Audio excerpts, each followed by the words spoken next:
சஷ்டியை நோக்க சரவண பவனார் சிஷ்டருக்குதவும் செங்கதிர்வேலும் பாதமிரண்டில் பண்மணி சதங்கை கீதம் பாட கிண்கிணியாட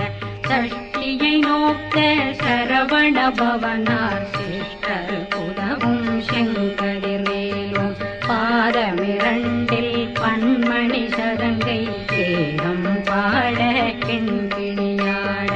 மைய நடனம் செய்யும் மயில் வாகனார் கையில் வேளாளனை காக்கவே